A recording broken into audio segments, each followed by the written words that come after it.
Il test sierologico per il Covid-19 entra nelle aziende e nei cantieri come strumento per agevolare la riapertura o il proseguimento dell'attività lavorativa in sicurezza. Un esempio pilota arriva dal Veneto con l'esperienza coordinata da Assindustria Veneto Centro di Tecnostrutture, azienda di Noventa di Piava nel veneziano specializzata in produzione di travi e pilastri d'acciaio e calcestruzzo, e insieme al Centro di Medicina, rete di strutture sanitarie private e convenzionate che hanno eseguito il test nel cantiere dell'azienda veneziana.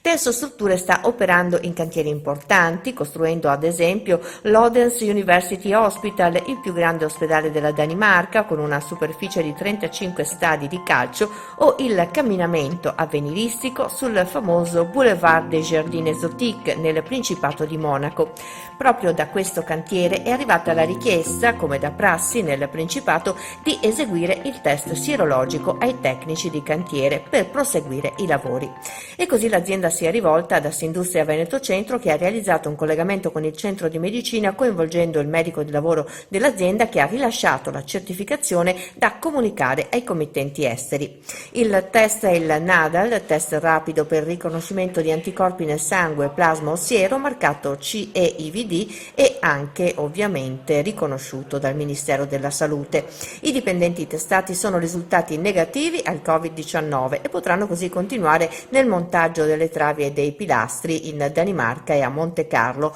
un patentino di salubrità che all'estero è già realtà e presto potrebbe diventarlo anche in Italia, consentendo così di lavorare in sicurezza in molte aziende che ancora non hanno potuto riaprire i battenti. Per la presidente di Assindustria Veneto Centro, Padova Treviso, Maria Cristina Piovesana, la salute dei collaboratori è la premessa essenziale per ripartire in sicurezza, un esempio importante anche in proiezione futura, questo per assistere altre imprese, molte delle quali sono impegnate in progetti internazionali, e creare, d'intesa con le istituzioni e gli esperti sanitari, dei protocolli per la tutela della salute nei luoghi di lavoro che tengano conto e riducano al massimo anche i rischi da contagio da coronavirus.